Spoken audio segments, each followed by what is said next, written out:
the coast of Guadalcanal, a Pacific island in the Solomon's Chain, there is a graveyard of American and Japanese warships.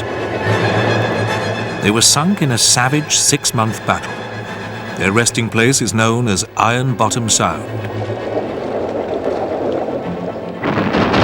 At sea, in the air, and on land, the struggle for Guadalcanal began a campaign which was to test the endurance and fighting skills of the US Navy and Marine Corps to the very limit.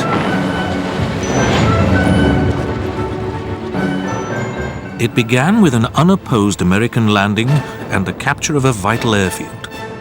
Then it turned into a slogging match at sea and in the jungle as the Japanese poured in reinforcements to reclaim this vital link in their Pacific perimeter. As dawn broke on the 7th of August 1942, the Allied South Pacific Amphibious Force approached Guadalcanal.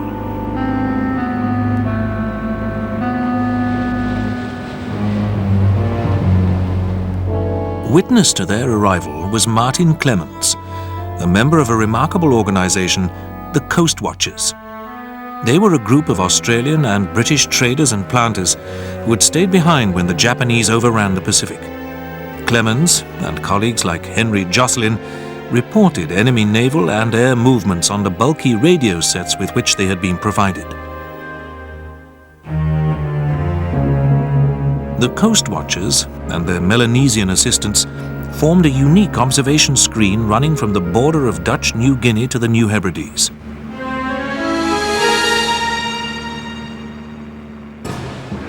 The Coast Watchers were on the lookout for Japanese ships and aircraft, and the Japanese were on the lookout for them.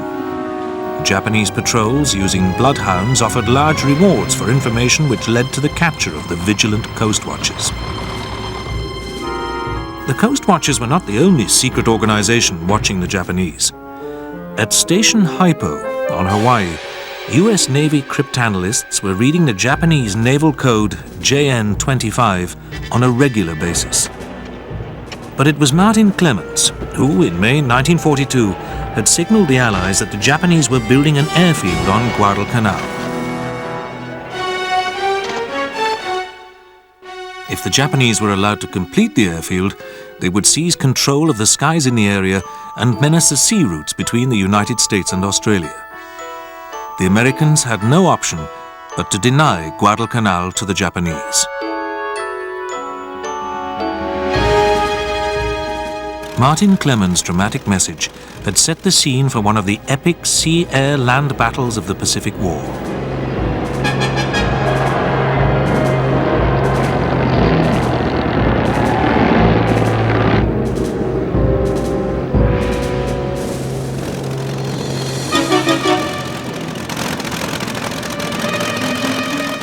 It would be a fight to the finish.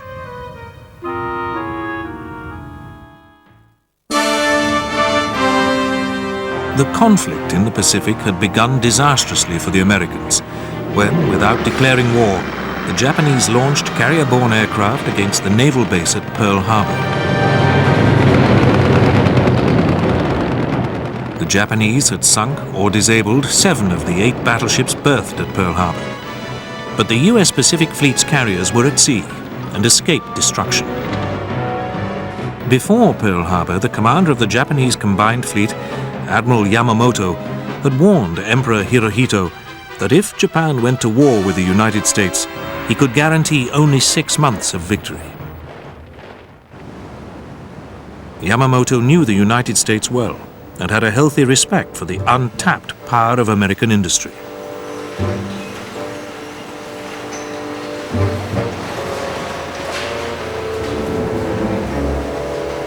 When this was converted to the waging of war, it could become an unstoppable force.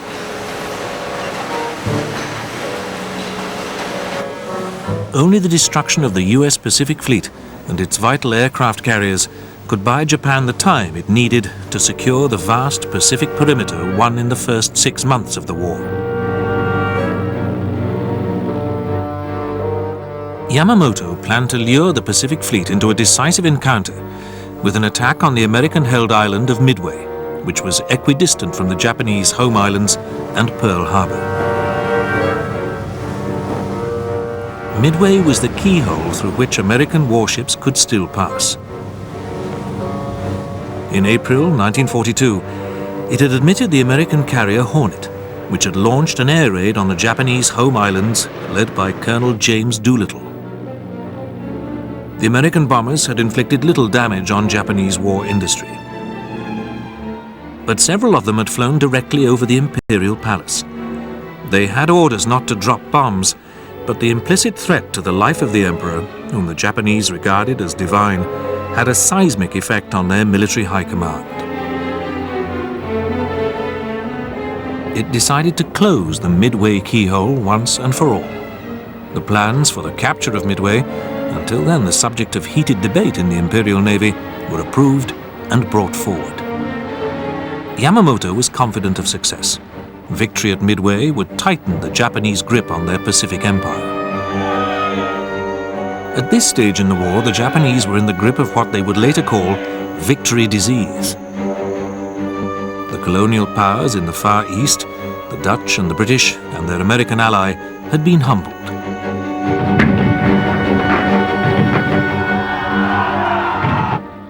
The British had been driven out of Malaya and Singapore and then bundled back across the Indian border. All this had been achieved at remarkably little cost to the Japanese. In the Philippines, the Americans had suffered a humiliating defeat. Fatally underestimated by their European and American enemies, the Japanese imperial forces had proved masters of war on land, sea and air. They stood at the gates of India, and their bombers had raided the port of Darwin in Australia's Northern Territory. The Japanese seemed to hold all the cards. But the Americans had the most important card of all up their sleeve. The breaking of JN-25 had given the American codebreakers a ringside seat at the formulation of Japanese strategy.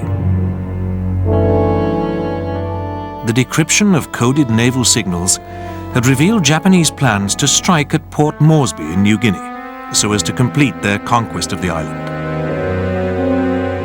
The commander of the US Pacific Fleet, Admiral Chester W. Nimitz, dispatched the carriers Lexington and Yorktown to position themselves in the Coral Sea, so as to intercept any Japanese forces attacking Port Moresby.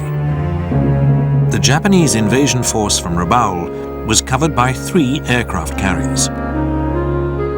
On the 8th of May, each side located the other's carrier forces. The Battle of the Coral Sea was the first carrier versus carrier battle in naval history. Lexington was set ablaze by a leak in her aviation fuel lines and had to be abandoned. But the Americans hit back by disabling the Japanese carrier Shokaku. Tactically, the battle was a victory for the Japanese. However, they were forced to abandon their attempt to seize Port Moresby, and the threat to Australia was removed. The battle also convinced the American carrier force that it was the equal of the Japanese.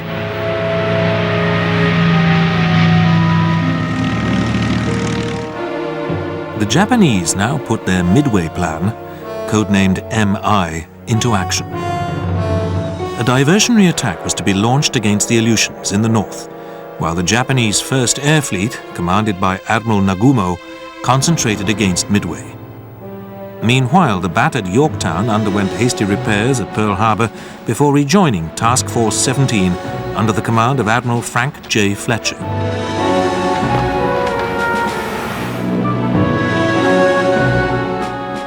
Admiral Fletcher was a cautious commander who was only too aware of the need to safeguard America's small but vital carrier fleet. Yorktown sailed to join Hornet and Enterprise, which formed the core of Task Force 16, under the command of Admiral Raymond A. Spruance. At this stage in his career, Spruance was inexperienced in carrier warfare. Both Spruance and Fletcher knew that the odds were stacked against them. The Japanese First Air Fleet fielded 6 large carriers, of which 4 had been allocated to the Midway operation.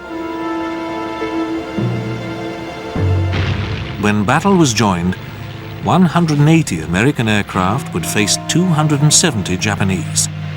For all the emerging fighting skills of the American carriers and their air groups, these were daunting odds.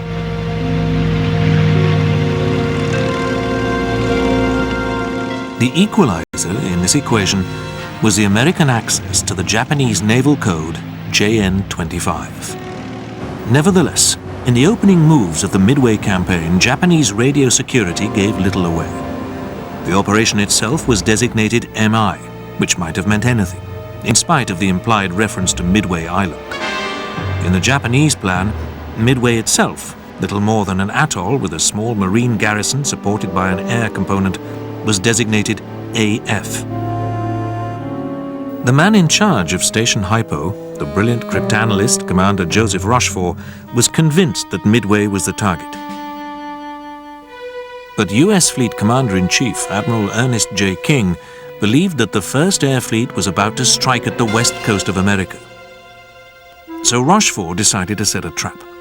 On a secure telegraphic link, he instructed the American garrison on Midway to radio in clear that it was running out of fresh water. The Japanese swallowed the bait. Shortly after Midway had requested fresh supplies of water, an Australian antenna of Rochefort's network intercepted a Japanese cipher transmission which indicated that AF had reported that it was short of water. Rochefort's ruse had revealed the target. Subsequent intercepts indicated that the operation designated MI would start on the 4th of June. The American carriers were in position to intercept the First Air Fleet when it launched its attack on Midway. The Japanese were to be taken completely by surprise. They thought the enemy carriers were on the other side of the Pacific. The first Japanese strike on the island failed to destroy all its targets. The aircraft returned to their carriers to refuel, rearm, and complete their task.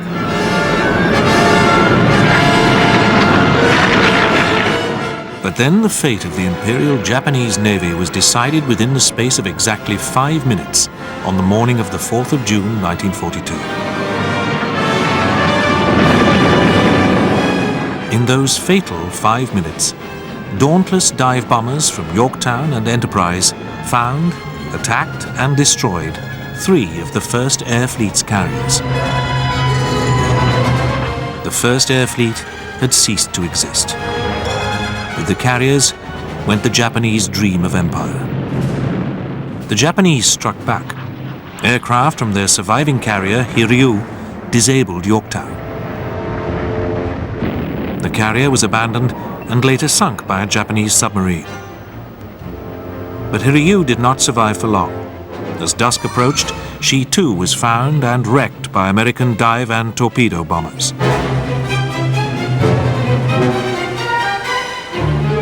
Yamamoto's prophecy of 6 months of victory had been fulfilled almost to the day. But Yamamoto knew that the Japanese losses could never be made good. The initiative now lay with the Americans. Although they had not lost a single foot of territory, the Japanese would now be forced to defend a vast ocean empire which might be attacked at any point by the gathering might of the American war machine.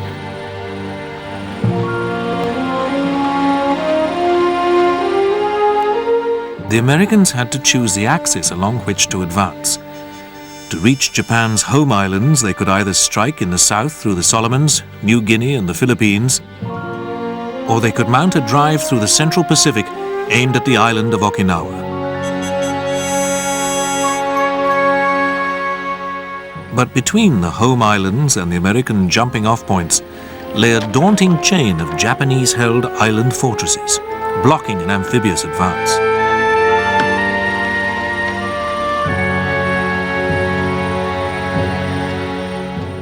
The choice of route depended on agreement between the Navy commander in the Pacific, Admiral Nimitz, and General Douglas MacArthur, commander of the Army forces in the Southwest Pacific with his headquarters in Australia.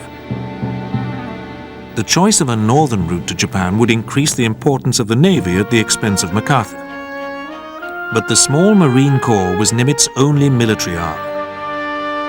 Nor had the Navy yet developed the specialist assault craft and fleet trains to send it striding across the Pacific. In contrast, the Army had the men who were arriving in numbers in Australia.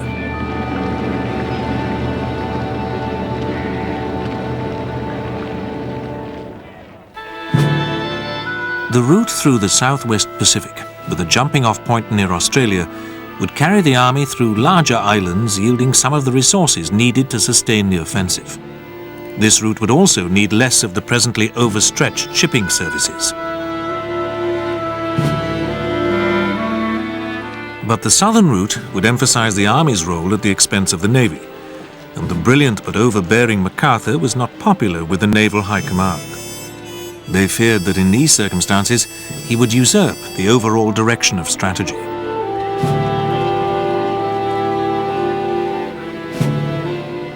At the beginning of July, after much haggling, a compromise was reached. The initial emphasis would be on the southern route, but the area would be subdivided, giving certain parts to MacArthur and the army and others to Nimitz and the navy. MacArthur would have only a limited call on the navy's carriers and bombardment fleet. Uncharacteristically, he would have to take a back seat for Task 1, which was the capture of Guadalcanal by the navy. Guadalcanal could be safely approached from New Zealand, the starting point for the operation, codenamed Watchtower. But it was surrounded on three sides by other islands in the Solomons Group. Together they formed a cramped channel which was to become known to the Americans as the Slot. Once the Marines had been landed on Guadalcanal, the Navy would have to resupply them through the dangerous waters of the Slot. The Slot was to claim many American and Japanese lives.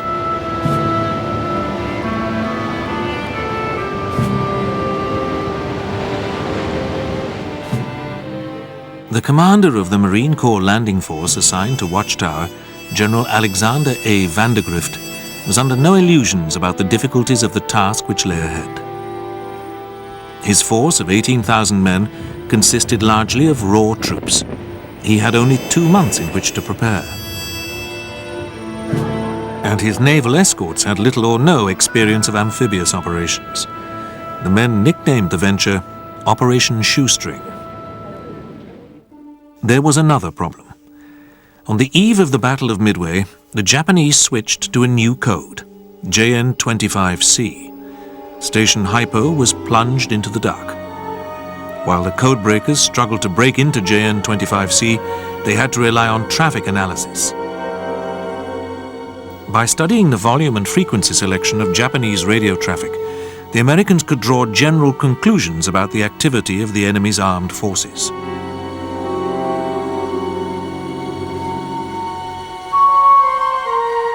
They could also identify the distinctive fists, or keying styles, of individual Japanese signalers. Traffic analysis could not offer the dramatic insights provided by JN-25 decrypts, but it was vital work nonetheless. In July 1942, traffic analysis was providing early and alarming evidence that the Japanese were preparing to mount a campaign in the South Pacific. Heavy air reinforcements were arriving in the area.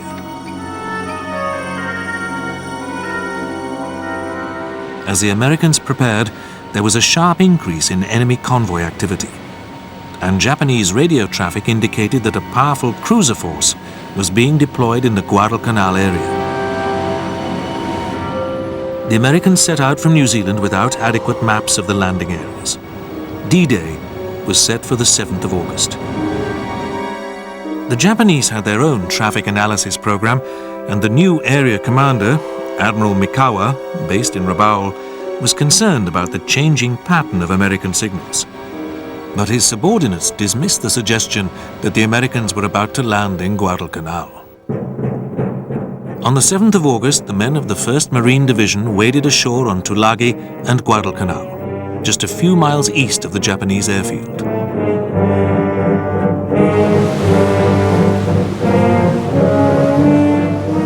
On Guadalcanal, the Japanese had been taken by surprise. The landings were unopposed. This was fortunate, since the beaches rapidly descended into chaos as men, munitions, and stores arrived in completely haphazard fashion. But on Tulagi, and nearby Tanambogo and Gavutu, the Americans ran into furious opposition from the Japanese garrisons. It was an ominous sign of things to come.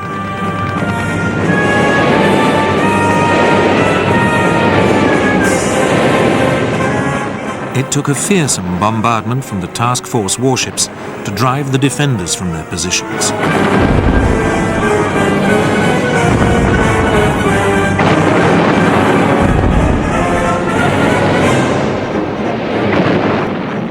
Within 36 hours, the Marines had taken the Japanese airfield, which was renamed Henderson Field after a Marine pilot who had died at Midway. For the next 6 months, the battle for Guadalcanal would boil down to the battle for Henderson Field.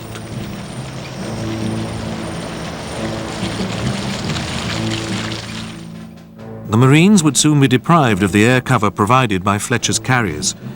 Anxious about the losses his fighter force had already sustained, Fletcher decided to withdraw his ships.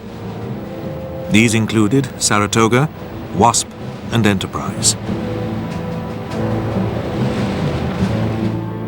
Fletcher was backed by Admiral Richmond K. Turner, the amphibious force commander, who had also decided to pull out. Vandergrift and the Marines were now left on Guadalcanal on their own. They dug in around Henderson Field to await the inevitable Japanese counterattack.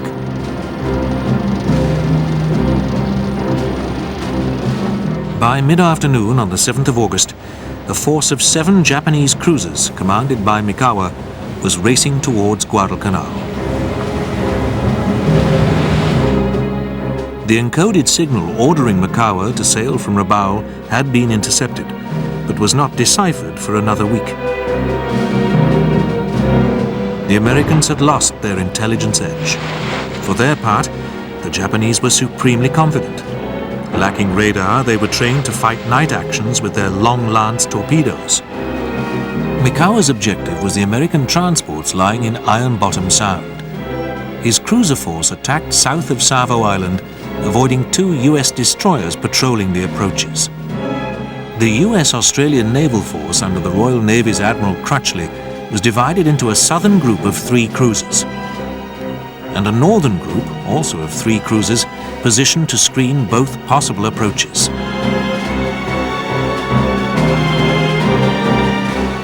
Crutchley, however, was attending a conference to discuss the withdrawal of the carriers. He had not informed his senior captain that he was now in command of the screening force. His flagship, the cruiser Canberra, was only minutes away from disaster.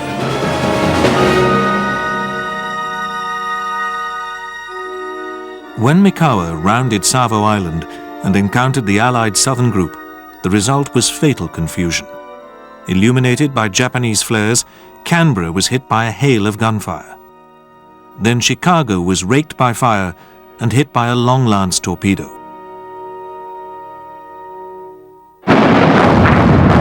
In less than 10 furious minutes, Mikawa had put the southern screening group out of action. Somehow, Canberra remained afloat until the next morning, when her crew were taken off. She was then sent to the bottom by a torpedo fired by an American destroyer. The battered Chicago lived to fight another day. Mikawa then turned his attention to the cruisers in the northern group, Quincy,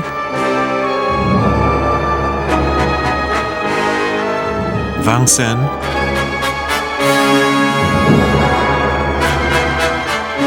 and Astoria.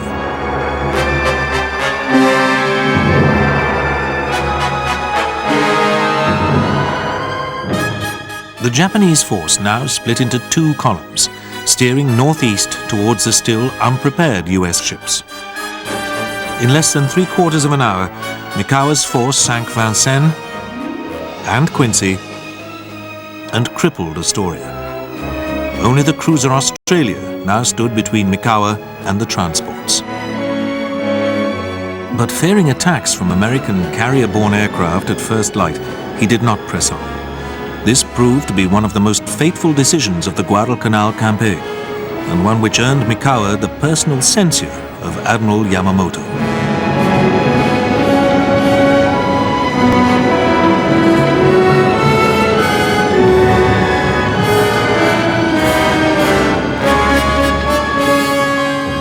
But the defeat suffered at the hands of Mikawa was too much for the commander of Crutchley's southern group, Captain Howard D. Bode, who later committed suicide.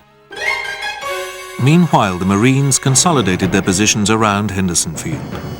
The first aircraft, 12 Dauntless dive bombers and 19 Wildcat fighters, arrived on the 20th of August.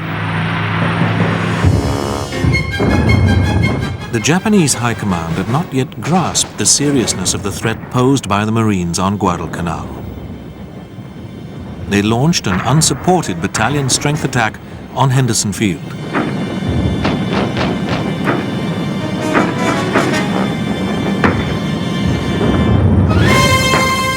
This was beaten off with heavy losses. The Japanese commander committed harakiri. The Japanese infantry had been landed on Guadalcanal by ships commanded by Admiral Tanaka. This was the first in a long succession of runs which the Americans were to dub the Tokyo Express. By now, the Japanese had switched codes again, moving on to JN-25D on the 14th of August. They were also planning another run of the Tokyo Express, but this time as part of an elaborate trap set for the Pacific Fleet by no less a person than Admiral Yamamoto. Independent of the Express, but coordinated with it, would sail a powerful striking force of battleships, cruisers and destroyers, escorting the carriers Zuikaku and Shokaku. As the transport group approached north of the Solomons, a diversionary group led by the carrier Ryujo went ahead. This was intended to lure Admiral Frank Fletcher's Task Force 61 into revealing itself, so that it could be destroyed by aircraft from Yamamoto's powerful striking force.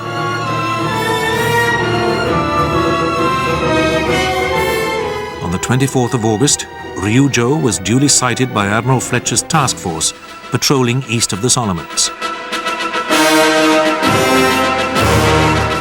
Dive bombers from Enterprise sent the light carrier to the bottom.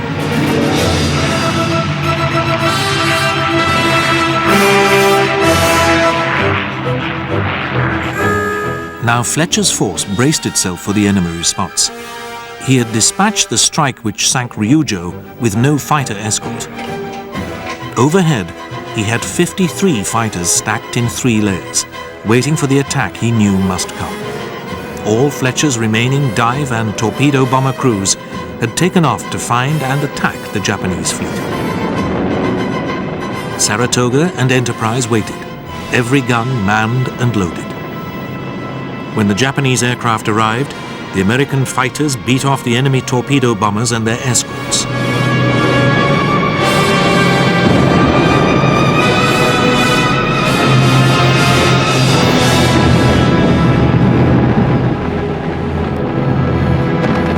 But about 30 dive bombers arrived undetected over Enterprise. She was hit by 3 bombs, 2 of which crashed into the carrier's vitals before exploding. Enterprise lay dead in the water for some time before limping off to safety. Meanwhile, aircraft from Saratoga had hit and badly damaged the seaplane carrier Chitose. The next day, Marine Corps aircraft flying from Henderson Field attacked Tanaka's transports and hit his flagship, Jinsu. Henceforth, the Tokyo Express would only run at night.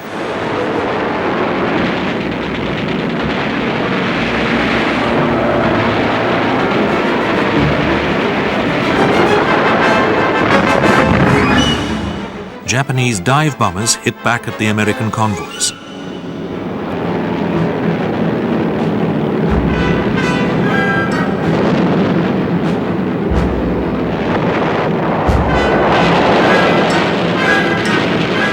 Both sides were now raising the stakes in the battle for Guadalcanal, striving to land reinforcements while choking off the enemy's attempts to do the same. On Guadalcanal itself, fighting raged around a ridge 1 mile southwest of Henderson Field, soon to be dubbed Bloody Ridge.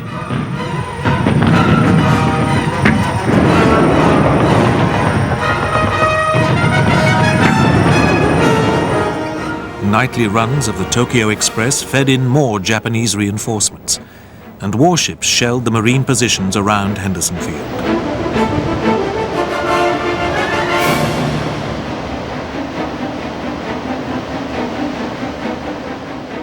Vandergrift was beginning to lose the numbers war on Guadalcanal.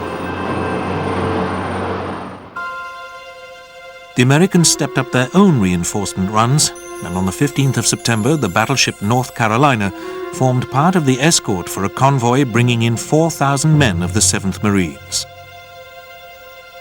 The troops were landed safely, but on the way out, the convoy's other major element, the carrier Wasp, was torpedoed and sunk by a Japanese submarine. By the end of September, the Japanese High Command had finally grasped the importance of the battle for Guadalcanal.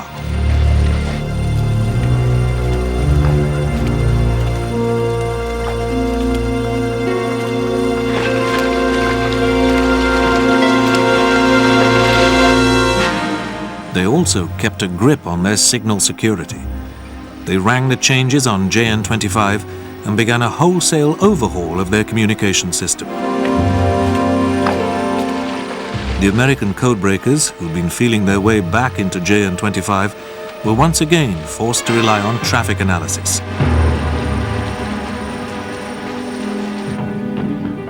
Conditions on Guadalcanal were appalling.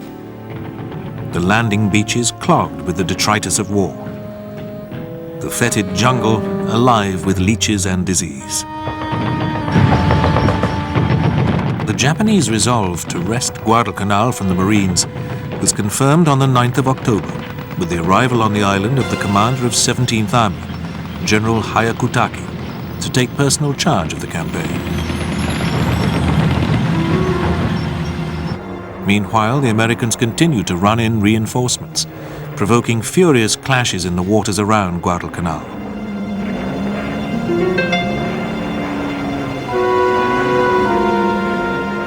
More victims for Iron Bottom Sound.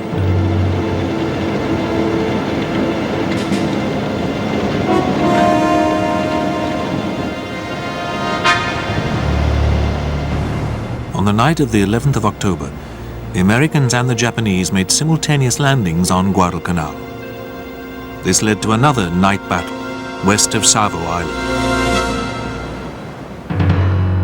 The heavy cruiser task force, commanded by Admiral Norman Scott, took the Japanese by surprise. At the end of a confused and bitterly fought encounter, Scott was able to claim victory, proof that the Japanese were no longer invincible by night. Exploiting his advantage in radar, Scott had been able to maul the escort accompanying the Tokyo Express. In the dark, the Americans were no longer all at sea, although they lost a destroyer and one of Scott's heavy cruisers was badly battered.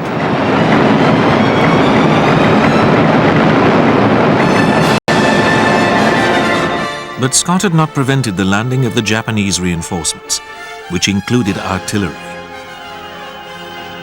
The struggle for Guadalcanal was nearing a new crisis. Henderson Field now came under bombardment from land and from the 14-inch guns of the battleships Congo and Haruna, cruising in Iron Bottom Sound.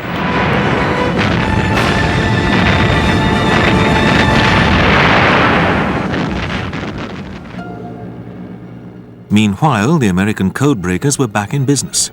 In mid-October, they warned of a fresh concentration of Japanese transports, cruisers and carriers in the Solomons area. At the same time, the Japanese ground strength on the island matched that of the Marines.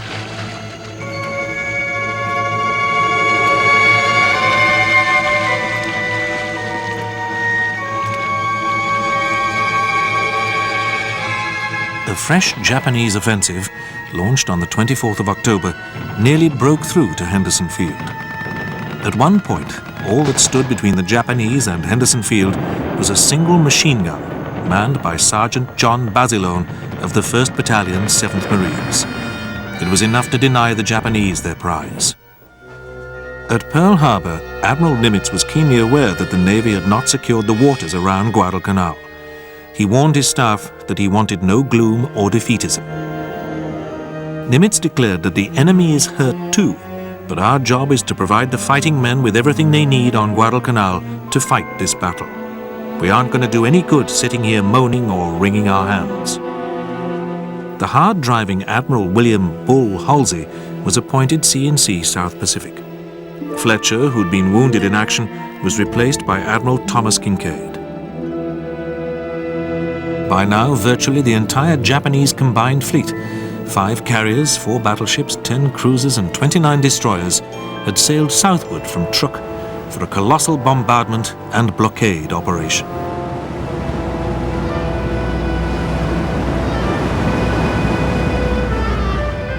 American cryptanalysts intensified their warnings of another Japanese offensive, although they could not pinpoint the precise date and location of the thrust.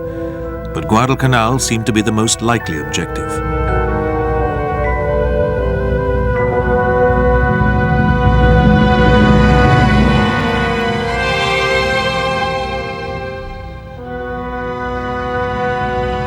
The main Japanese fleet was now deployed north of the Solomons. In Yamamoto's words, his warships were waiting to apprehend and annihilate any powerful forces in the area.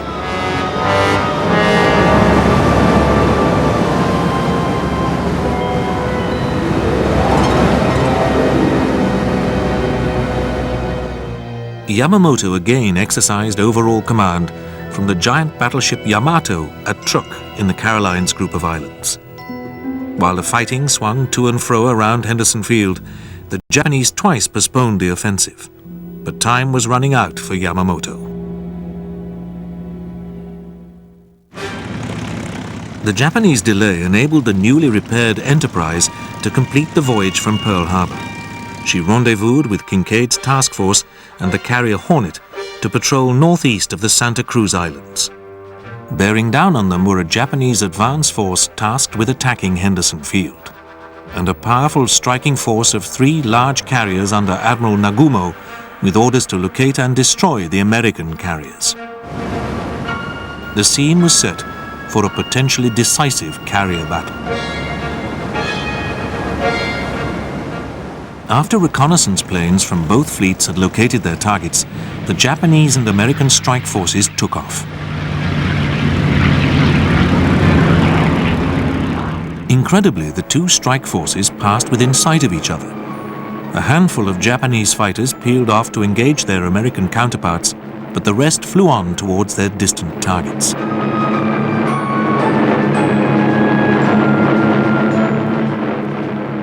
Shortly after 9 a.m., the Americans attacked the enemy carriers. There were direct hits on Shikaku and Zuiho.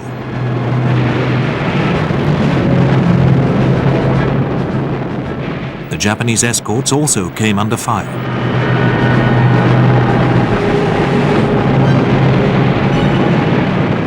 Within 10 minutes, the Americans were also under attack.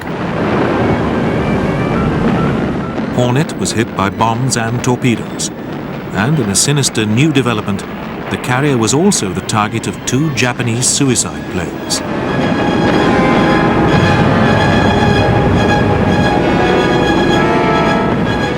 A second enemy wave scored more hits on Enterprise. A third damaged the cruiser San Juan. Enterprise was still able to take on aircraft, and Kinkaid decided to break off the action.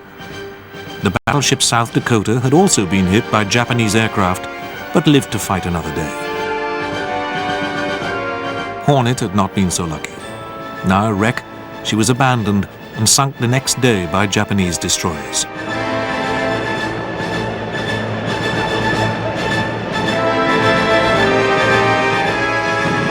The Japanese had won a tactical victory, but they could not afford many more like it.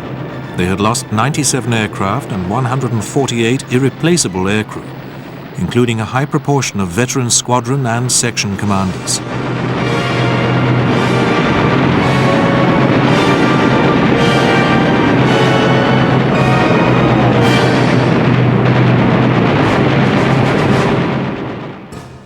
The Americans could afford their losses, but Admiral Nagumo's dead airmen were gone forever. But the Japanese were not prepared to concede defeat on Guadalcanal. In the first 2 weeks of November, their destroyers ran in thousands more troops. Now they outnumbered the Marines on the island.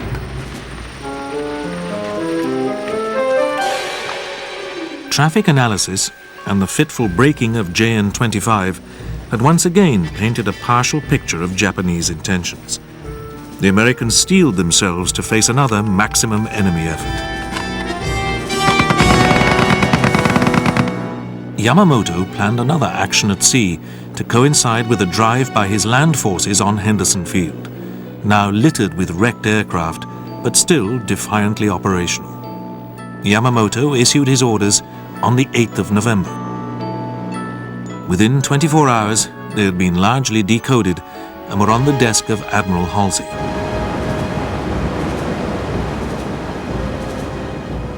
The Americans now anticipated a renewed assault on Guadalcanal and a drive on Henderson Field on the 12th of November.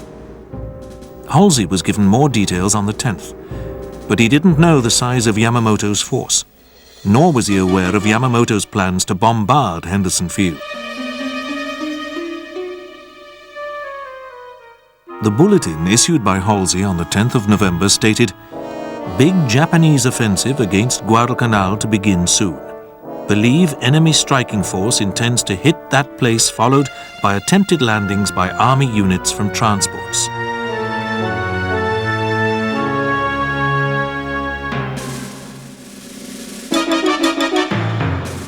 At sea, Admiral Kondo, flying his flag in the heavy cruiser Atago, commanded a formidable advance force of 2 battleships, 6 cruisers, and 21 destroyers.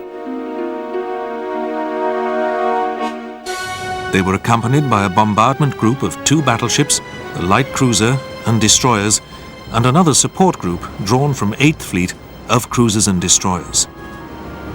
Bearing down on Guadalcanal was a far larger force than the Americans anticipated.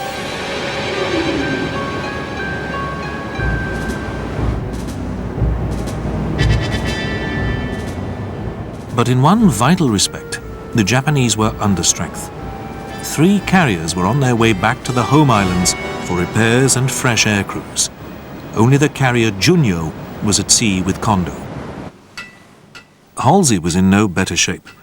He had only 1 carrier, Enterprise, undergoing repairs in New Caledonia, the battleships Washington and South Dakota, 8 cruisers and 22 destroyers. But Halsey had no intention of avoiding battle.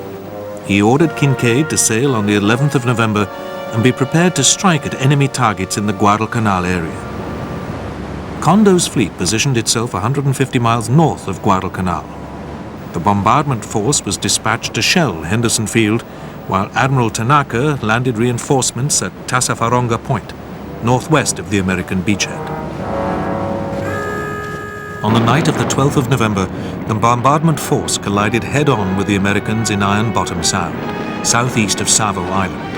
Another night battle ensued.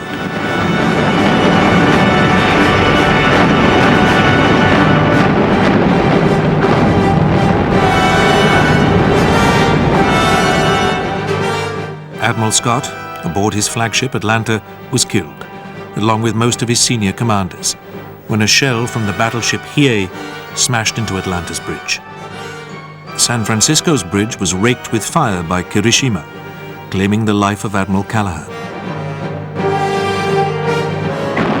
Meanwhile, 8 American destroyers had joined a deadly duel with Hiei, closing to a range at which the battleship could not bring its heavy guns to bear.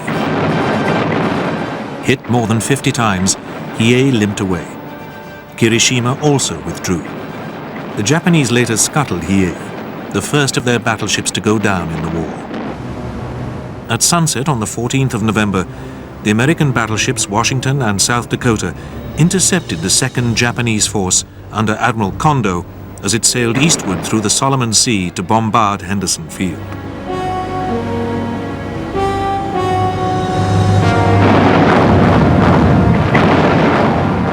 Long Lance torpedoes put 3 of the Americans' 4 destroyer escorts out of action.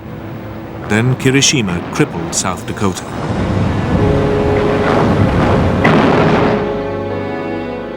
Moving in for the kill, Kirishima was engaged by Washington at a range of 5 miles. Washington opened fire by radar. Hit by a succession of broadsides, Kirishima was set ablaze and abandoned. Kondo, in the cruiser Tagao, sailed away at full speed. Meanwhile, Kinkaid's task force, including the wounded Enterprise, was heading north to engage Tanaka's convoy.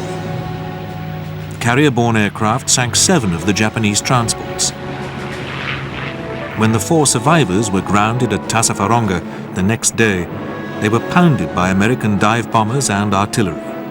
The Tokyo Express had been derailed. Despite the American threat, the Express continued to mount operations. At the end of November, 8 destroyers crammed with troops got the better of a strong American cruiser force, but was unable to land any reinforcements.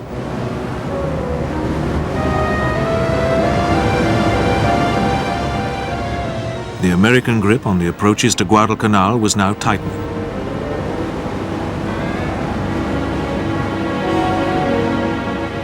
The Japanese had lost none of their flair for night fighting, but the Americans had climbed a steep learning curve to match them in this deadly game.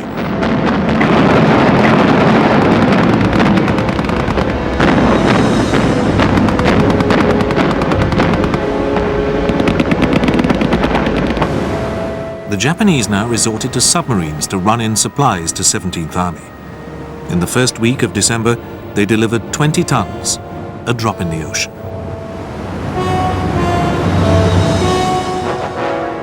But once again, radio intelligence came to the aid of the Americans, giving advance warning of many of the submarine runs.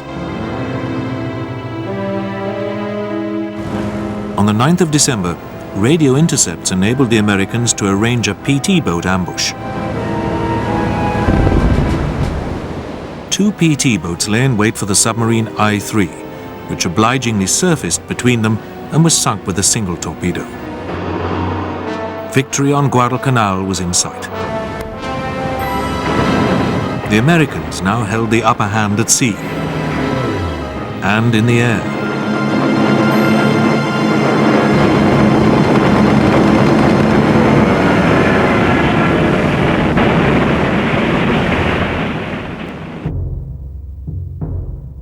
A trickle of Japanese prisoners were giving themselves up. Many starving Japanese were killed by native villagers. Their severed heads decorated the island's longhouses for years to come. Vandergrift's battle-worn Marines were replaced by U.S. Army troops under the command of General Alexander M. Patch. Patch began to mop up. Vandergrift's dogged defense of Henderson Field had turned him into a national hero. The jealous MacArthur sourly remarked that the Marine commander clearly wanted to run for president. At their last gasp, the Japanese scored a final success.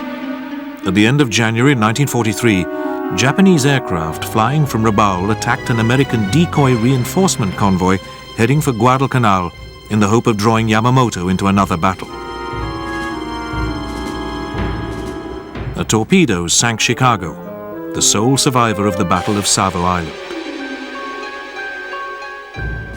By the end of the first week in February, the Japanese had evacuated 13,000 troops from Guadalcanal. Behind them, they left 25,000 dead and barely 1,000 prisoners. On the 9th of February 1943, General Patch signaled Halsey, "The Tokyo Express no longer has a terminal." Thus began the American fightback, which was to end 3 years later in Tokyo Bay with the Japanese surrender.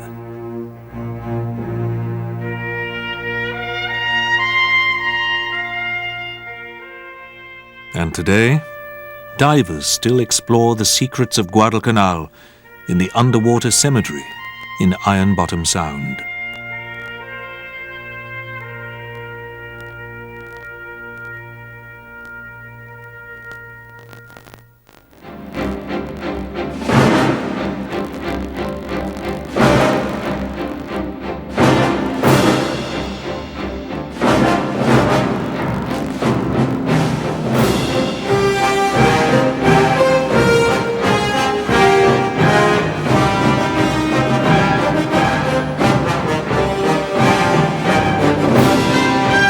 Bye.